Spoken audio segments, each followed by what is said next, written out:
Hello guys, welcome back again. Today's topic is differences between electronegativity and electronaffinity. तो आज हम इन दोनों के बीच में डिफरेंस पढ़ेंगे और इलेक्ट्रोनेगेटिविटी क्या होती है ये हम पहले ही पढ़ चुके हैं प्रीवियस वीडियोस में और उसके वेरिएशंस भी पढ़ चुके हैं, उनको डिटेल में पढ़ चुके हैं और इलेक्ट्रोनेफिनिटी को भी हम डिटेल में पढ़ चुके हैं। अगर आपने वो वीडियो नहीं देखी तो आपको लिंक डिस्क्रिप्शन में मिल जाएगा, आप पहले उनको जा करके देख लें तो आपको अच्छे से पता चल जाएगा कि इलेक्ट्रोनेगेटिविटी क्या होती है और इलेक्ट्रॉन एफिनिटी क्या होती है। तो अब हम इसके पढ़ते हैं डिफरेंसेस, इन दोनों के बीच में क्या डिफरेंस है।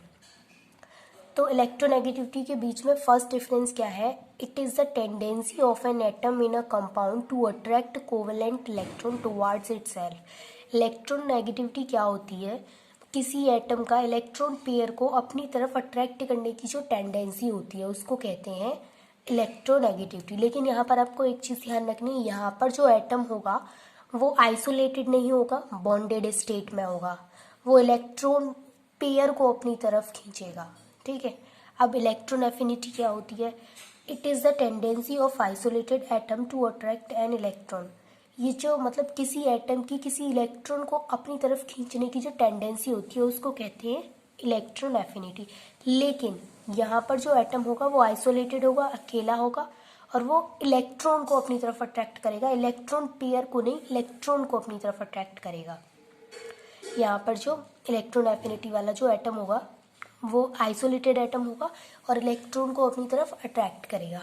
Is that clear. Second point है इलेक्ट्रोनेगेटिविटी हैज़ नो यूनिट। जो इलेक्ट्रोनेगेटिविटी होती है उसकी कोई यूनिट नहीं होती है, लेकिन इलेक्ट्रॉन एफिनिटी की यूनिट होती है क्या, इलेक्ट्रॉन वोल्ट पर मोल और किलो जूल पर मोल। तो इलेक्ट्रॉन एफिनिटी की तो यूनिट होती है, कौन सी यूनिट होती है, इलेक्ट्रॉन वोल्ट पर मोल और किलो जूल पर मोल, लेकिन इलेक्ट्रॉन नेगेटिविटी की कोई भी यूनिट नहीं होती है। इसका थर्ड पॉइंट है electronegativity is a comparative value. जो इलेक्ट्रोनेगेटिविटी की जो वैल्यू होती है वो कभी फिक्स नहीं होती है, एक्चुअल नहीं होती है, वो एक कंपैरेटिव वैल्यू होती है। लेकिन इलेक्ट्रॉन एफिनिटी की बात करें तो इसकी जो वैल्यू होती है वो एक्चुअल वैल्यू होती है, its values are actual. Electron affinity की सारी वैल्यूज एक्चुअल होंगी, जबकि इलेक्ट्रोनेगेटिविटी की जो वैल्यू होगी वो कंपैरेटिव वैल्यू होगी। इसका फोर्थ पॉइंट है it is a periodic property. जो इलेक्ट्रोनेगेटिविटी है वो एक पीरियोडिक प्रॉपर्टी है, जबकि इलेक्ट्रॉन एफिनिटी पीरियोडिक प्रॉपर्टी नहीं है, it is not a periodic property. और इसका फिफ्थ पॉइंट है it is a property of atom in a bonded state. जैसा कि हमने फर्स्ट पॉइंट में बात की थी कि जो हमारा जो इलेक्ट्रोनेगेटिविटी होती है वो एटम जो होता है जब वो इलेक्ट्रॉन पेयर को अपनी तरफ अट्रैक्ट करता है वो बॉन्डेड स्टेट में होता है, आइसोलेटेड एटम नहीं होता। तो ये भी यही कह रहा है कि ये ऐसी प्रॉपर्टी है जो बॉन्डेड स्टेट में होती है।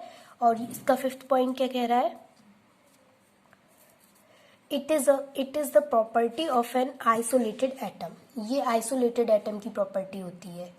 ये जो है फिफ्थ प्रॉपर्टी या इलेक्ट्रॉन एफिनिटी की, ये आइसोलेटेड एटम की होती है, जबकि ये वाली बॉन्डेड स्टेट में होती है। अब इसका ये कि नेक्स्ट पॉइंट है relation among ionization energy, electron affinity and electronegativity. इन तीनों के बीच में रिलेशन क्या है, इन तीनों का फॉर्मूला क्या है। अगर हमको इलेक्ट्रोनेगेटिविटी पता करनी हो और हमारे पास आयोनाइजेशन एनर्जी दे रखी हो और इलेक्ट्रॉन एफिनिटी दे रखी हो तो हम कैसे पता करेंगे, तो वो उसके लिए दो फॉर्मूला है, क्या है वो देखते हैं। Electronegativity is equals to ionization energy minus electron affinity upon 5.6। मतलब ये फॉर्मूला लगा करके हम इलेक्ट्रोनेगेटिविटी पता कर सकते हैं, लेकिन कब, जब हमारी ionization energy and electron affinity किस में दे रखी हो, इलेक्ट्रॉन वोल्ट में दे रखी हो। जब हमारी ये दोनों जो वैल्यू हैं ये इलेक्ट्रॉन वोल्ट में दे रखी हो तो हम इसको पता लगा सकते हैं। सेकेंड, हमारा इलेक्ट्रोनेगेटिविटी कैसे पता लगा सकते हैं कि same formula ionization energy minus electron affinity upon 544।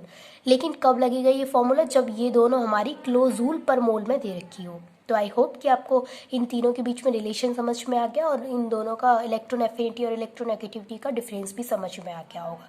And thanks for watching this video.